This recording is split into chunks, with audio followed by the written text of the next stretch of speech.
السلام علیکم ورحمۃ اللہ وبرکاتہ، نحمده ونصلی علی رسولہ الکریم، اما بعد فاعوذ باللہ من الشیطان الرجیم، بسم اللہ الرحمن الرحیم۔ پرہیز علاج سے بہتر ہے، یعنی کوئی دوائی نہ لے، کچھ نہ لے، فاسٹنگ شروع کر دیں تو فاسٹنگ میں بھی شفا ہے۔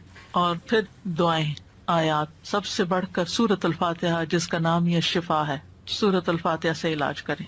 خارجہ بن سل تمیمی اپنے چچا سے نقل کرتے ہیں، ایک مرتبہ وہ رسول اللہ صلی اللہ علیہ وسلم کی خدمت میں حاضر ہوئے۔ جب واپس جانے لگے تو ایک قوم کے پاس سے گزرے جن کے ہاں ایک مجنون آدمی تھا، یعنی اس کا ذہنی توازن ٹھیک نہیں تھا۔ اسے انہوں نے لوہے کی زنجیروں سے باندھ رکھا تھا۔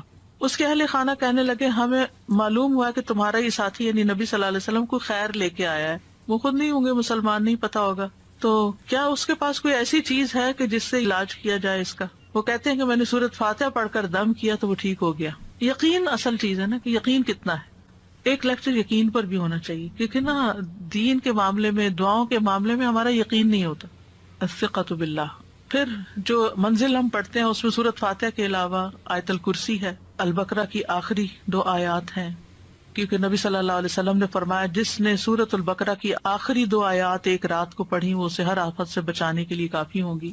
اور آیت الکرسی کا تو فائدہ آپ کو معلوم ہی ہے۔ پھر معوذات ہیں، قل هو اللہ احد، قل اعوذ برب الفلق، قل اعوذ برب الناس۔ نبی صلی اللہ علیہ وسلم نے فرمایا صبح اور شام 3 بار معوذات کہہ لو تو یہ ہر چیز سے تمہیں کفایت کریں گی۔ پھر یہ دعا جو کل میں نے آپ کو بتائی تھی، انی مسنی الضر وانت ارحم الراحمین۔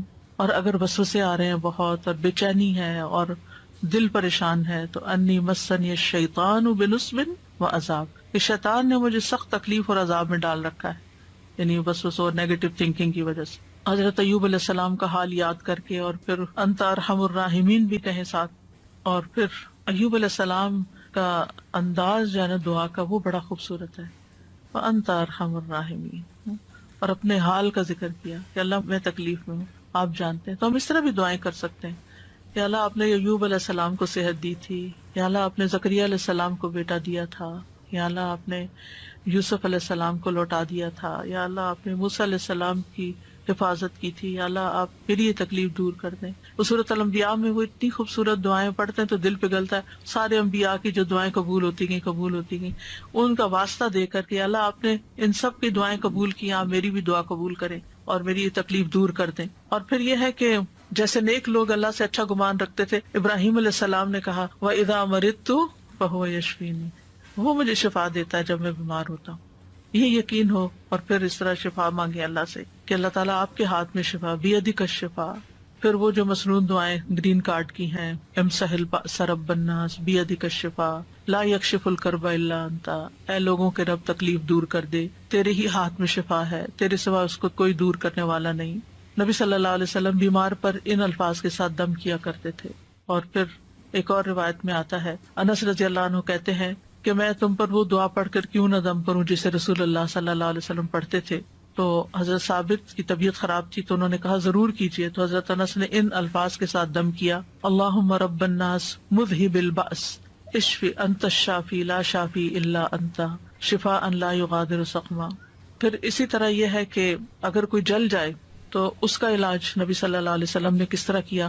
ایک خاتون کہتی ہیں کہ میں حبشہ سے واپس آ رہی تھی، مدینہ سے کچھ فاصلے پر تھی، تو کھانا پکانا شروع کیا، لکڑیاں ختم ہوئی تو لکڑیوں کی تلاش میں نکلی تو بچے نے ہانڈی اپنے اوپر گرا لی اور وہ بازو پہ گر گئی اور وہ جل گیا۔ تو وہ پھر لے کے نبی صلی اللہ علیہ وسلم کی خدمت میں حاضر ہوئی، کہا اللہ کے رسول صلی اللہ علیہ وسلم، میرے ماں باپ آپ پہ قربان، یہ محمد بن حاتم ہیں اور ان کے ساتھ یہ ہوا ہے۔ تو آپ نے اپنا لعاب دہن ڈالا اور سر پہ ہاتھ پھیرا اور برکت کی دعا کی، اور اس جلی ہوئی جگہ پر لعاب دہن ڈالتے جاتے تھے اور ساتھ یہ دعا پڑھتے تھے، اذہب البأس رب الناس واشفی انت الشافی لا شفاء الا شفاؤک اشفی شفاء لا یغادر سقما۔ اور پچھلے دنوں ایک پوسٹ آپ نے بھی شاید دیکھی ہو جس میں وہ کوئی حکیم یا طبیب ایسی ریکمینڈ کرتا ہے کہ اگر کوئی شخص صبح کے وقت اپنا پہلا لعاب اپنی آنکھوں کے اندر لگاتا ہے تو اس کی آنکھوں کی بینائی تیز ہو جاتی ہے اور بیماریاں دور ہوتے ہیں۔ بہرحال لعاب کے اندر بھی اللہ نے شفا رکھی ہے، اور پھر اسی طرح خود کو تکلیف ہو، اور یہ تو میں نے بہت دفعہ آزمایا ہے کہ درد کی جگہ پر ہاتھ رکھ کے انسان 3 دفعہ بسم اللہ پڑھے اور 7 دفعہ اعوذ بعزت اللہ وقدرتی من شر ما اجد واحاذر.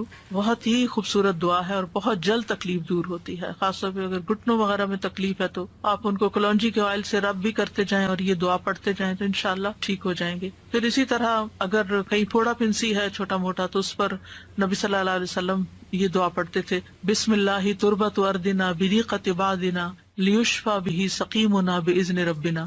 اللہ کے نام کے ساتھ ہماری زمین کی مٹی، یعنی جس زمین پہ انسان رہتا ہے وہیں کی مٹی لے سکتا ہے اگر مدینہ کی مٹی نہ ہو. ہمارے رب کے حکم سے ہم میں سے بعض کے لعاب کے ساتھ ہمارے بیمار کو شفا دی جائے. یعنی وہاں پر کوئی بڑی بڑی فارمیسیز نہیں تھی، کوئی اور علاج کے لیے ہاسپٹل نہیں تھے، تو یہی چیزیں جو تھیں نبی صلی اللہ علیہ وسلم نے عملاً کر کے دکھائیں اور لوگوں کو فائدہ بھی پہنچا. تو نبی صلی اللہ علیہ وسلم کسی کے جسم پر کوئی پھوڑا، کوئی زخم، کوئی تکلیف ہوتی تو لعاب کے ساتھ مٹی لگا کے اس جگہ پر لگا دیتے تھے. اور راکھ کا لگانا جو ہے، آپ صلی اللہ علیہ وسلم کو جب جنگ احد میں آپ کو تکلیف پہنچی تھی تو حضرت فاطمہ نے چٹائی جلا کے اس کی راکھ جو تھی وہ وہاں لگا کے تو پٹی کی تھی، تو اس میں بھی اللہ تعالیٰ نے شفا رکھی ہے. اور پھر اسی طرح تکلیف اور پریشانی کے وقت کی جو عام دعائیں ہیں وہ بھی پڑھنی چاہیے. یا حی یا قیوم برحمتک استغیث اللہ اللہ ربی لا اشرک بہ شیئا. پھر اسی طرح لا الہ الا انت سبحانک انی کنت من الظالمین. پھر نبی صلی اللہ علیہ وسلم جب کرب اور تکلیف اور پریشانی اور بے چینی ہوتی تھی اس وقت پڑھتے تھے لا الہ الا اللہ العظیم الحلیم، لا الہ الا اللہ رب العرش العظیم، لا الہ الا اللہ رب السماوات و رب الارض و رب العرش الکریم. یعنی عرش سب سے بڑی چیز ہے نا مخلوقات میں سے، تو اس کے رب کا واسطہ دے کر پھر دعا کرتے تھے.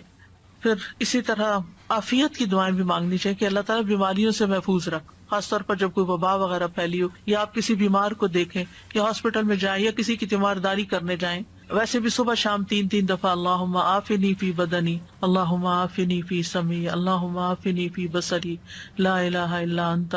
پھر اللہم انی اعوذ بک من زوال نعمتک وتحول عافیتک وفجاءۃ نقمتک وجمیع سخطک. اے اللہ بے شک میں تیری پناہ لیتا ہوں اس بات سے کہ تیری دی ہوئی کوئی نعمت مجھ سے چھن جائے اور تیری دی ہوئی عافیت پلٹ جائے اور کوئی ناگہانی عذاب آ جائے، اور میں تیری تمام ناراضگیوں سے تیری پناہ لیتا ہوں. اور پھر اللہم انی اعوذ بک من جہد البلاء ودرک الشقاء وسوء القضاء وشماتۃ الاعداء. اے اللہ بے شک میں تیری پناہ مانگتا ہوں سخت مصیبت، بدبختی لاحق ہونے، بری تقدیر اور دشمنوں کے خوش ہونے سے. پھر اسی طرح اللہم انی اعوذ بک من السمم والبکم والجنون والجذام والبرص وسیء الاسقام. اے اللہ بے شک میں بہرے پن، گنگے پن، پاگل پن، کوڑ، برس اور تمام بری بیماریوں سے تیری پناہ مانگتا ہوں. اور پھر اللہم انی اعوذ بک من الہم والحزن والعجز والکسل والجبن والبخل وغلبۃ الدین وقہر الرجال. اخلاقی بیماریوں سے، روحانی بیماریوں سے نجات. اے اللہ میں تیری پناہ مانگتا ہوں دکھ، غم، عاجزی، سستی، بخل، بزدلی، قرضداری کے بوجھ اور لوگوں کے اپنے اوپر غلبے سے. پھر اعوذ بکلمات اللہ التامات من شر ما خلق. ہر طرح کے شر سے اللہ تو مجھے بچا لے. جہاں بھی انسان جائے، کسی شہر میں جائے، کسی جگہ پر جائے، پلین میں ہو، کہیں پر آپ انٹر ہو، بینک میں، اسکول میں، تو 3 دفعہ اگر آپ یہ پڑھ لیں کوئی چیز آپ کو نقصان نہیں دیتی.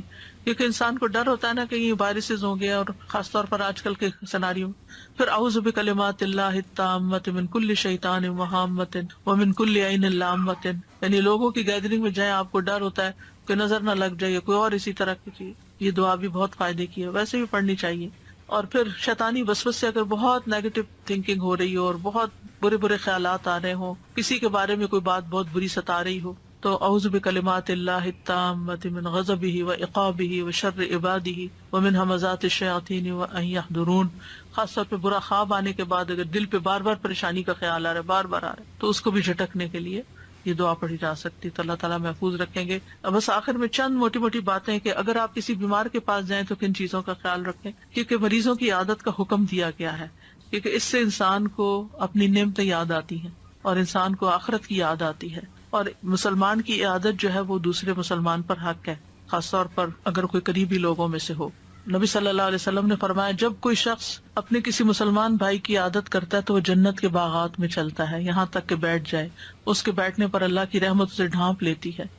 اگر واقعی عادت کی نیت سے کسی کے پاس جاتے ہیں اور عبادت کی نیت سے اور اگر صبح کے وقت جائے تو شام تک 70,000 فرشتے اس کے لیے دعائے بخشش کرتے ہیں، اور شام کو جائے تو صبح تک، یعنی اتنا بڑا اجر و ثواب ہے۔ اور عیادت نہ کرنے والوں کی مذمت کی گئی ہے۔ اللہ تعالیٰ قیامت کے دن فرمائیں گے کہ میرا فلاں بندہ بیمار تھا، تو نے اس کی عیادت نہیں کی، یعنی تم نے اس کا حال ہی نہیں پوچھا، اگر تو اس کی عیادت کرتا تو مجھے اس کے پاس پاتا۔ عیادت کرتے وقت اسے اجر کی خوشخبری دی جاتی ہے، اور مریض کو دعا دے کر خوش کریں، ہو سکے اس کو دم کر دیں اور دعا کا کارڈ دے دیں، کوئی بھی ایسی چیز اس کو بتائیں کہ یہ بیماری اس کے درجات کی بلندی کا ذریعہ، اچھی باتیں کریں، حوصلہ افزائی کریں، غم گساری کریں۔ اور عیادت کے وقت کی دعاؤں میں لا بأس طہور انشاءاللہ، کوئی بات نہیں، ٹھیک ہو جاؤ گے، سب صاف ہو جائے گا۔ اگر اور دعائیں آپ کو لمبی چوڑی نہیں بھی آتی تو سورۃ فاتحہ تو سب کو آتی، سورۃ فاتحہ پڑھ کے دم کر دیں، معوذات پڑھ کے دم کر دیں، اور پھر اسأل اللہ العظیم رب العرش العظیم ان یشفیک 7 دفعہ پڑھ کے آپ اس پہ دم کر دیں۔ نبی صلی اللہ علیہ وسلم نے فرمایا جو مسلمان کسی بیمار کی عیادت کے لیے اس کے پاس آئے جس کی موت کا وقت نہ آیا ہو اور 7 مرتبہ یہ پڑھے تو اللہ تعالیٰ اس کو شفا عطا کر دیتا ہے۔ تو یہ بیمار کے لیے پڑھنی چاہیے۔ پھر اللہم اشف فلان، اگر دور بیٹھے ہیں تو دور سے دعائیں کر دیں، اور دیگر بھی اذہب البأس اور مذہب البأس، اور یہ ساری دعائیں جو پہلے میں آپ کو بتا چکی ہوں دیگر بیماریوں کے علاج میں، یہ دعائیں گرین کارڈ پہ لکھی ہوئی ہیں، ان سب کا بھی یعنی اگر آپ کے پاس زبانی یاد نہیں تو دیکھ کے بھی آپ ان کو پڑھ سکتے ہیں۔ اور ساتھ اپنے لیے بھی ایک دعا مانگیں کہ اللہ مجھے اس سے عافیت میں رکھنا، یعنی الحمدللہ الذی عافانی مما ابتلاک بہ وفضلنی علی کثیر ممن خلق تفضیلا۔